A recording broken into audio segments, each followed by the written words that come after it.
নমস্কার বন্ধুরা, Indian rat snake দারাস সাপ এই বেচারা এর হাইটের জন্য সবাইকে ভয় পায়, কিন্তু এর ভয়ের কোনো দরকার নেই। এর ভয়ের কোনো দরকার নেই। মাঠে ঘাটে কৃষক বন্ধুদের সবচেয়ে প্রিয় বন্ধু হচ্ছে এই সাপ।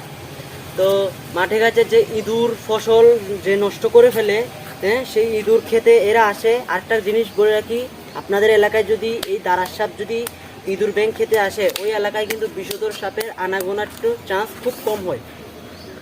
সম্পূর্ণ নির্বিষ সাপ, একে দেখে ভয় পাওয়ার কোনো দরকার নেই। আমাদের সবচেয়ে প্রিয় বন্ধু, সবচেয়ে ক্লোজ ফ্রেন্ড। তো স্নেকদের মধ্যে সবচেয়ে উপকারী স্নেক হচ্ছে এই সাপটা।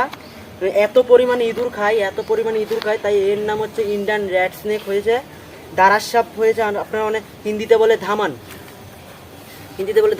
দারাস সাপকে দেখলে প্লিজ দয়া করে মারবেন না, এই সাপটাকে বাঁচিয়ে রাখার চেষ্টা করবেন। আমাদের পরিবেশ সবচেয়ে উপকারী সাপ হচ্ছে এই সাপ। এই হাইটের জন্য সবাই ভয় পায়, প্রায় 8 ফুট 9 ফুট লম্বা হয়। আর আপনারা অনেকেই বলেন এই যে লেজ দেখতে পাচ্ছেন, এই লেজে নাকি বিষ আছে।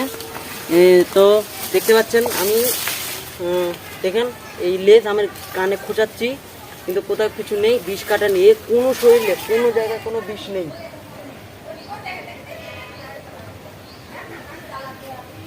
দেখেন সম্পূর্ণ নির্বিষ সাপ, দেখুন।